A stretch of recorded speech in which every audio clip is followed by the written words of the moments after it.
All right, crew, we're here with Mara, Daughter of the Nile, chapter 16. We're going to dive right in. The name of this chapter is called The Gamble. The servants were laying the tables in the yellow-paneled dining room of the princess's suite before Inanni returned from her mysterious errand. And by that time, Mara had thought long and uneasily about her absence. What did she really know of Inanni, save that she was homesick and unhappy? Very little, or the princess' sudden withdrawal this afternoon would not have taken her so by surprise. Mara did not like surprises. The moment had arrived, she reflected, to converse in private with Inanni. Accordingly, as soon as the meal was over and the Syrian woman, still licking honey from her plump fingers, had wandered into the big sitting room to chatter or do needlework, Mara invited the princess to view the sunset with her from the roof pavilion. A few minutes later, they were emerging onto the breeze-swept loggia, which is like the roof pavilion.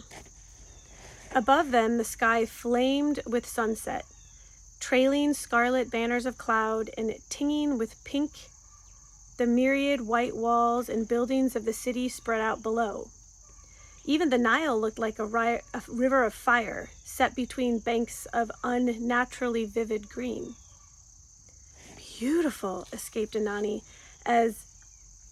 beautiful, exclaimed Inanni, as they stood at the balustrade looking out upon it all. But there was a note of dismay in her voice, and she soon retreated to a couch under the partial shelter of one of the painted awnings. Mara, who was accustomed to the violent beauty of Egypt, lingered a moment to feast her eyes on it. "It is very different," she said softly, "from the sunsets of Canaan, I suppose." Everything there seems softer, and the hills thrust up to hide part of the sky, so that it does not seem so huge and fiery, and one does not feel so small. Mara, perhaps it is not wise to talk of Canaan. Very well, said Mara firmly, turning around to her. Then let us talk of something else. My princess, why did you leave me in the garden today? Why, because I had an errand. Inanni's great dark eyes met Mara's, and their expression changed. So be it, she said quietly. It was because of what I told you, Mara. That young man did not want to talk to me, nor I to him. He was seeking you.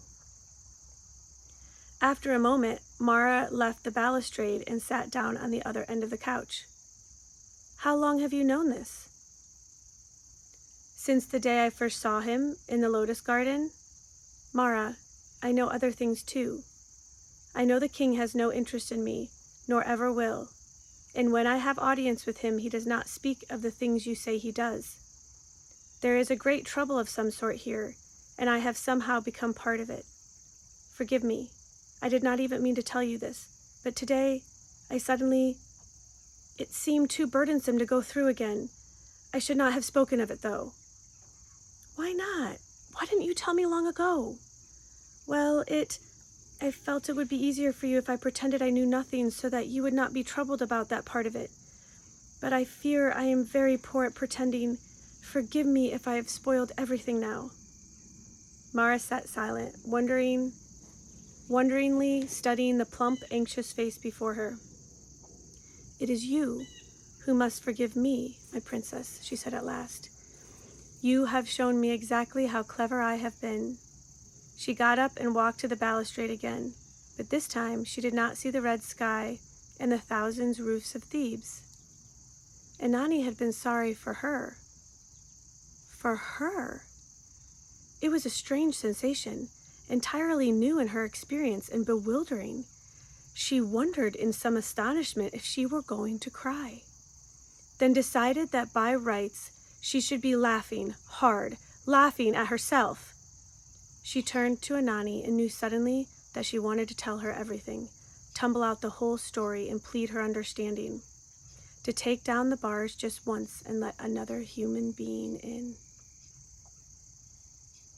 Do you want to hear the rest? She heard herself saying in a small voice. If you want to tell me, Mara. I do, but it's mad. They'll kill me if they find out. Anani's cheeks grew pale, but she spoke quietly.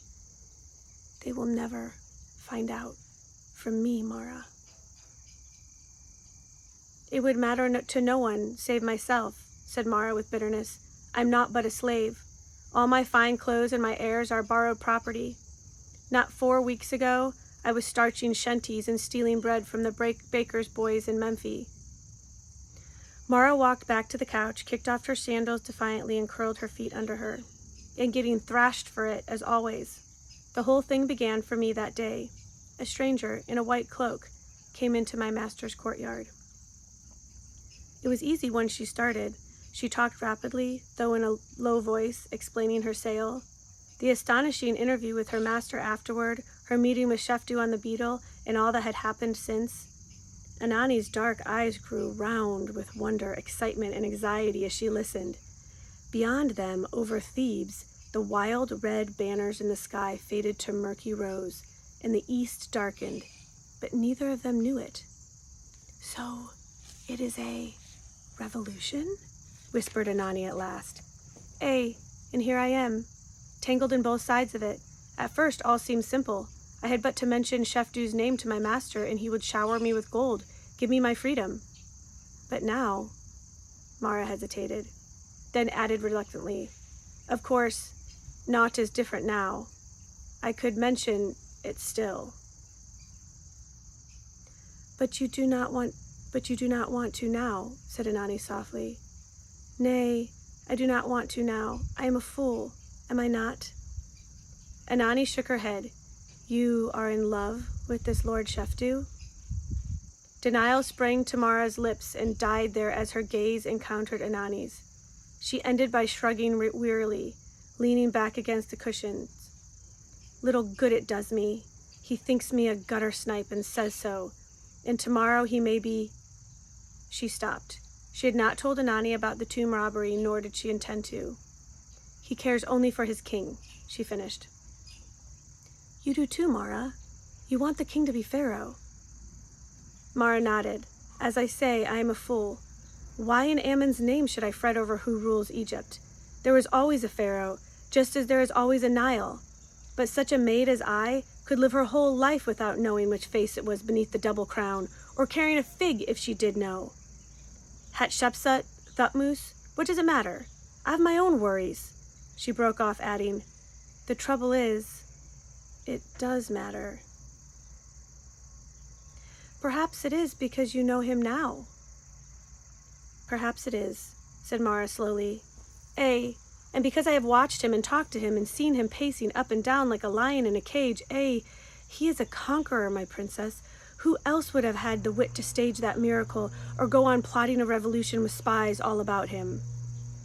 Or spared a moment to be kind to a princess he does not want, said Anani with a smile. She meant the vase. Mara was suddenly very happy about the vase. He is kind too. He is a great man.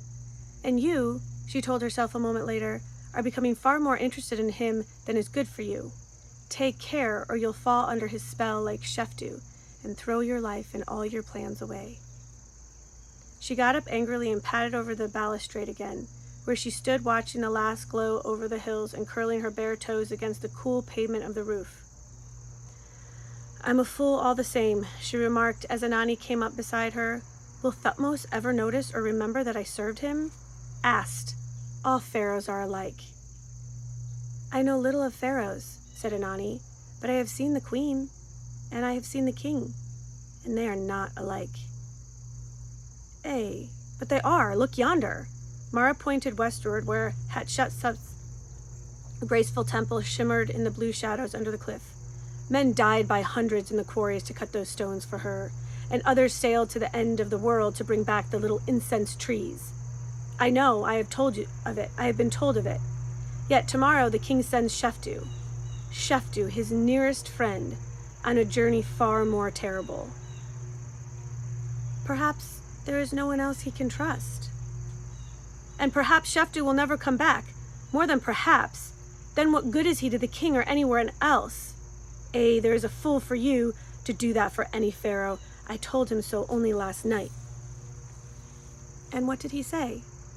Mara's anger faded into puzzled wonder as she remembered what he had said. "He spoke nonsense," he said. I do not do it for Pharaoh. I do it for Egypt." "What does that mean?" "Pharaoh is Egypt," she shrugged. "I didn't understand it then, nor do I now."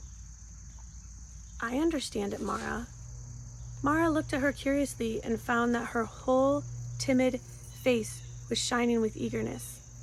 Like a pale round moon gleaming through the dark clouds of her hair, in the blue light of evening she looked almost beautiful in her shawls and draperies. "You understand?" repeated Mara slowly. "Then tell me, what did he mean?" "Egypt is not Pharaoh, Mara, nor is it this long green valley with its black mud that is so different from what I know. Egypt is neither the Nile nor the cities." "Then what is it?" "You, Mara." "I?" "And all the others, the people, all those who have been told of me, and the fishermen yonder on the river, and the potters and the carpenters, and they're like coming out of all those buildings far over there in what you call the city of the dead, and their friends and their kin." Anani peered into Mara's face and shook her head sadly. "Alas, that means nothing to you, does it? In your life, you have had neither friends nor kin." "Nor have I needed them," retorted Mara. Pity, like honey, could become too sweet on the tongue. She half turned away from Anani, her elbows on the balustrade and her eyes, in spite of herself, on the stream of tiny white-clad figures winding through the streets far over yonder, who had suddenly become not mere figures, but human beings with friends and kin and homes to go to. "Nay, perhaps you have not needed them," said Anani gently, "but many others do. I will tell you a little story. When my father was a young man, there came a great famine over Canaan, over all of Syria, and many flocks perished in the drought, and there were only a few who made harvest that year and had grain in their storehouses. And my father, who had been king for only a little while then, but who was very wise, called in these men and showed them the poor starving in the streets. And then he bade them bring their grain to his storehouses and their flock to his pastures, and they did so. And until the famine passed, rich and poor shared alike from the common store, which my father divided among them. They did not do it for my father, Mara, but that Canaan might live." "And did it live?" "Ay, the enemy from the north swept down and conquered many nations that year, when all were weak from famine. But in Canaan there were strong men to defend the cities." The white-clad stream had all but disappeared in the blue dusk, and the sky was a vault of purple. Mara sighed and turned away from the balustrade with a shrug. "It is a touching story, my princess, if they spoke truth. But what has it to do with Egypt? We have no famine, nor can I imagine any rich noble I have met who would share so much as a grain of corn with those tomb workers yonder. Consider my well-beloved master. Hey, I can see him dividing his goods with his grooms and servants." Mara broke off, struck by a sudden unpleasant thought.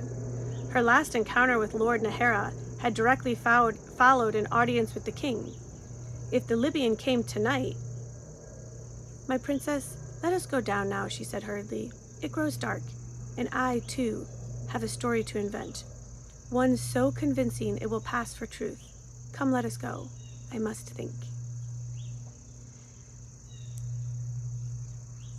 "Very well, Mara," said Anani softly. "We will go down."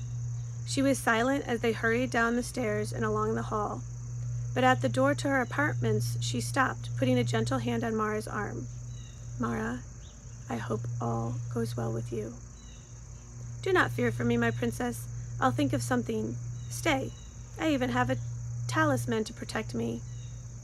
Smiling, she plunged her hand into her sash and triumphantly produced the ring, which she slipped onto her finger. "It will bring good luck, provided I do not wear it in the wrong company," said Mara dryly, And now I will tell you something, though I know it is not wise to do so." She hesitated, then whispered, "The ring brought you luck today, as well as me. If all goes well, if all of this we have talked of tonight comes to pass, and the king rules Egypt, then you need stay here and be homesick no longer, in this land you hate." "They will send me home?" whispered Anani incredulously. "I have Sheftu's promise on it. There, do not look so, or everyone will guess what I have told you. It is only an if, you know. You must not hope too hard." "Ah, Mara, I will try not. Thank you, thank you." Anani tried to say more, failed, and hiding the radiance of her face beneath one of her many shawls, hurried through the door and into her chambers. The Syrian women were still at their embroidering and chattering, but Anani passed through their midst and went directly to her bedroom. "I'm glad I told her," thought Mara. "Very glad." Wrenching her mind back to her own affairs, she headed for her room. What was she going to tell the crocodile of Nahara? She needed time to think. Perhaps, she reflected as she pushed aside the tapestry that curtained her door, I could accuse that spying little scribe of something or other, saying he was acting suspicious, friendly to the king. She grinned as she closed the door behind her and turned into the room. Pompous little donkey. He would not last long if... Her thoughts broke off with a jolt. Shadzar, the Libyan, was leaning stolidly against the far wall, waiting for her. For a moment, she felt an overpowering desire to whirl around, dash back through the door, and seek safety in that crowd of Syrians until the last one went to bed. A well-developed instinct for self-preservation prevented her. If she betrayed the least sign of panic... She heard her own voice speaking coolly, almost indifferently. "You come very early." "I come when I'm sent," grunted Shadzar. "Get a cloak." "But I'm not ready yet. I came only to fetch the board for hound and jackals. The Syrian expects me to entertain her until bedtime." "That's none of my affair." He pushed away from the wall and walked forward, while Mara cast about desperately for some other excuse to gain time. He scowled at her, switching his whip impatiently against his sandal. "Make haste. Fetch a cloak." There was small use arguing with that restless whip, and the look in that one eye which had begun to gleam balefully in the Libyan's pale-skinned, brutal face. Mara found her cloak and flung it about her with trembling fingers. She would have to do her planning on the way. But there was no time to plan, no time to think. Before she could conquer her confusion, she was in the chariot, sweeping through the streets of western Thebes. The ride was as wild as before, but this time Mara wished it had lasted longer. In vain, she struggled to make her brain function as she stepped down into the dark courtyard beside her master's house, moved on reluctant feet through the little side door and into the hall. The same scent of wine and perfume drifted to her nostrils, the same faint echoes of merriment to her ears. "Cease your dawdling," growled Shadzar, giving her a prod with the whip handle. "Think he wants to wait forever?" An instant later, she stepped into the small tapestry-hung study, and the door closed behind her. "Well," came the chilly voice of her master. Mara's hand closed convulsively over the ring. "Live forever, illustrious one," she heard herself saying. "May thy shadow seek the light. May thy—" "Save your pleasantries for those who wish them," he cut in acidly. "What news have you?" "Honored one, I have the best news. I was successful in preventing the king from sending away his attendants, as I promised you. Every one of them was present during the interview." Nahara said nothing, merely settled himself in a chair and waited. Mara hurried on. "It was no small matter to convince my princess. I assure you, I coaxed and finally had to prod her a little. 'My princess,' I said to her, very severely, master. 'My princess, His Highness himself believes it better to allow these menials to be present during the audience. Come, they might suspect you are afraid of them.' 'Of course she is afraid of them, master, but she does not like to admit it, and that won the game.'" It had indeed won the game, though not quite in the way Mara implied. It was the king, not Anani, who had caught the significance of that phrase, "they might suspect." He who had suddenly decided the attendants should stay in the room. Mara saw no reason, however, to mention these things to the granite-faced son of Set in the chair before her. Instead, she smiled as if expecting his praise, and helped herself to a sweetmeat from his golden bowl. "And so you see, I shall have this trouble no more, and there'll be every chance to watch for that messenger." "You have not found him yet?" "I cannot be sure," she evaded. "However, I kept a watch on the scribe as you instructed me. He's of small use to you." "How so?" "The king knows him for an enemy. What chance have I to observe anything useful with his highness guarding every syllable, every motion?" "I thought you said you would have every chance." "With the scribe gone, yes. But while he is there?" "Do I understand," said Nahara ominously, "that you have come empty-handed again?" She met his eyes and saw quite plainly that no evasion was going to work. Unless she produced some kind of information and produced it at once, this man would sell her instantly, or do worse. Her mouth went dry with sudden fear. She had nothing to tell him save the truth, and if she told him that... A wild scheme darted into her mind. Could she tell him a scrap of truth? A mere scrap? Convincing yet not a mere scrap, convincing yet not really dangerous? If she could control it. Nay, it was too reckless, a mere gamble. "Well?" said her master. She heard her own quick laugh, her voice speaking. "Nay, I'm far from empty-handed, master." The wildest gamble! She must not think of it, with the stakes so high. But what of her own stakes in this game? In 15 minutes, she would be back in her rags, dodging some new master's stick tossed into oblivion like a handful of rubbish. "Look after yourself, Mara. Nobody else will." She threw the dice. "I have something, but I know not what to make of it. Perhaps you know that His Highness amuses himself by designing vases. Well, dozens of sketches were spread on the table there this morning. Big ones, little ones, all inscribed and decorated. But there was one thing.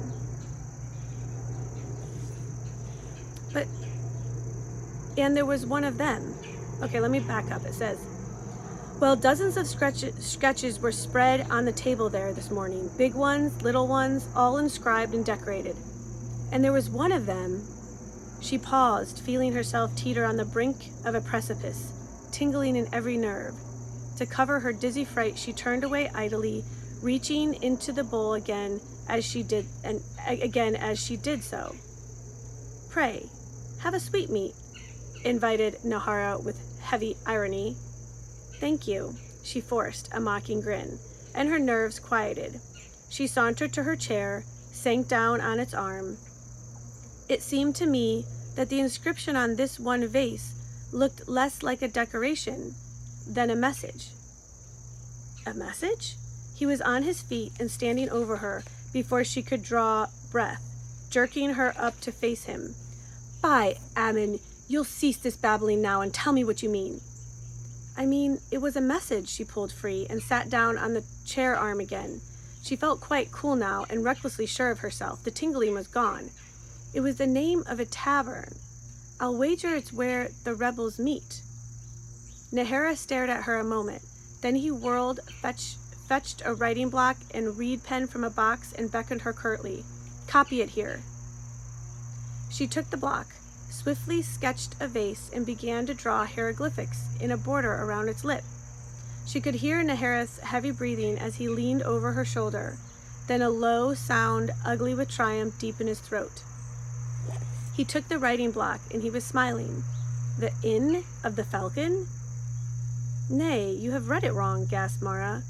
In dismay, she stared at the hieroglyphics that she had drawn, and though they blurred and swam with her fright, she could still make out that the last one was no falcon.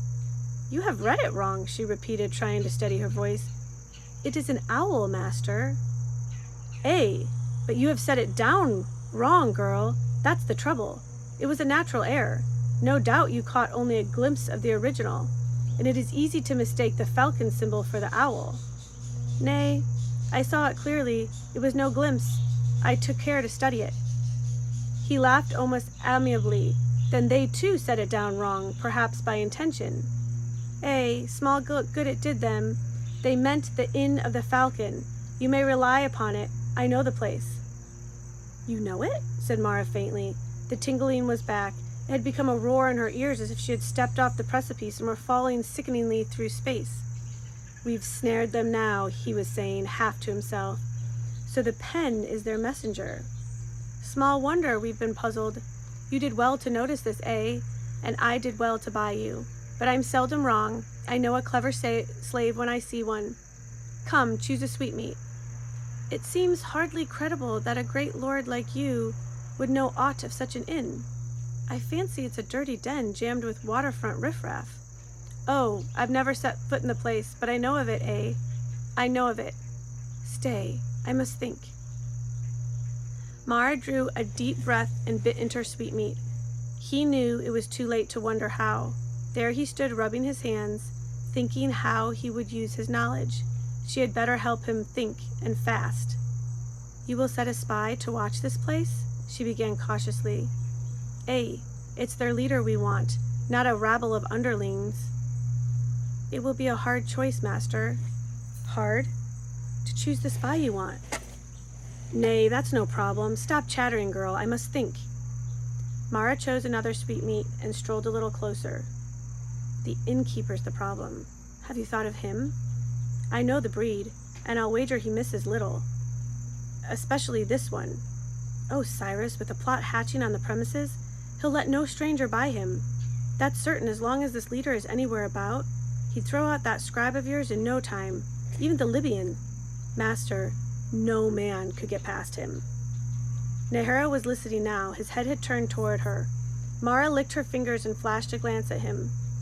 "But I could," she added. His chilly face did not change expression, but there was thoughtful calculation in the gaze that ran over her from head to toe. "Could you, indeed?" he said. "Why don't you try me? I'm weary of the palace and the Canaanite. I can find the inn. I'm used to such places, and used to talking my way in and out of them. I promise, I'm a match for any innkeeper." "What of the palace sentries?" "I've made friends with a few of them already, just to pass the time." "You need a taste of the whip, Miss Insolence. Who said you might thus make free with my orders?" "You never forbade me, master. What harm is smiling at a sentry? I think one of them would let me out for a visit to that inn." Nahara sank into a chair and drummed his thin fingers on the arm of it. "Nay, that's too chancy. Use my name? I've no doubt you know it by now." Lord Nahara," said Mara demurely. Your fame is far too great in Thebes, too." He silenced her with a gesture. "Can you leave that princess of yours without her knowledge?" "Easily." He rose and strode to a chest in the corner, leaving Mara giddy with relief. "Come here," he ordered. He had unrolled a papyrus. As she approached, she saw it, and it was marked into squares and rectangles like the rooms of a great house. "This is a plan of the palace," he told her. "Here is the guard room. Here is your own chamber, near the stair. Here are the king's apartments, and here," he jabbed a finger at a small square off one of the courtyards, "is a study reserved for my own use when I am at the Golden House. Do you think you could find it?" Mara nodded. Down this passage and to the right. It would be the third floor? It would be the third door? The fourth. Now look you." He rolled up the papyrus and thrust it back into the chest. "Go tomorrow night to the Inn of the Falcon. Go every night. You have only to give the sentry my name. I will send for you in 3 days, but if you learn aught before that, I want no delay in hearing of it. Go to my study at once if you have news. If I am not there, you will find someone who will bring you to me." "I hope," remarked Mara, that this someone drives better than your Libyan." "It will be the Libyan." He gave her an unpleasant smile. "What you had best hope, impudent one, is that you can make good with boasts of yours." "Did you not say yourself that I was clever?" Only take care you do not become too clever for your own good. Now go." He jerked his head toward the door and she went, trying to ignore his last remark. She was none too sure she had not already done that very thing. Still, she had won her gamble, she thought as she joined Chadzar in the hall. The margin had been slimmer than she cared to think about, but she had satisfied the stony-faced one, saved her own neck, and saved Sheftu's too, by arranging her own appointment as the spy. Moreover, she no longer need worry about Rashed, who had grown increasingly unreasonable lately. She could now walk past any sentry on the grounds by mentioning Nahara's name. She had planned well. The only thing she had not planned was that Nahara should ever know the real name of the inn. She followed Chadzar across a passageway.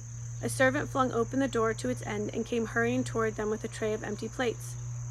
Attracted by the gust of music and laughter, Mara glanced into the room beyond him, caught a glimpse of blue-wigged ladies and courtiers grouped in a semicircle around a sumptuous table, with great platters of fruit and a harpist playing, and just before the door swung shut, a figure darted into her range of vision, and there was a flash of golden balls. She stopped so suddenly that the hurrying servant almost crashed into her. He clutched frantically at his tray, and the Libyan pulled her down the hall, muttering in an annoyance. "Does your master always hire entertainers for his parties?" Mara asked him breathlessly. "Would I know, impudent? He doesn't invite me to them, nor you either, I'll wager. Make haste. I've other things to do tonight than answer empty-headed questions." Mara scarcely heard him. There were hundreds of jugglers in Thebes, of course, but if the one she had glimpsed was Sahur, then she was baffled no longer by her master's knowledge of the Inn of the Falcon. Sahur did hire himself out whenever a chance offered. "I have seen high and low, princes and slaves. He was always boasting about it. It all fitted into a pattern that had almost ruined her gambling. Perhaps the ring had saved her once again." Thoughtfully, she stepped into the chariot and braced herself for the bruising ride home. Sahur had not seen her. That was the smile from the gods. So long as Lord Nahareth did not decide to visit the inn himself, all was still safe. But she was glad Sheftu knew nothing of what had happened tonight. She hoped he would never know how fast and loose she had played with the fate of Egypt and his king. That concludes Chapter 16, Mara, Daughter of the Nile. This book is getting good.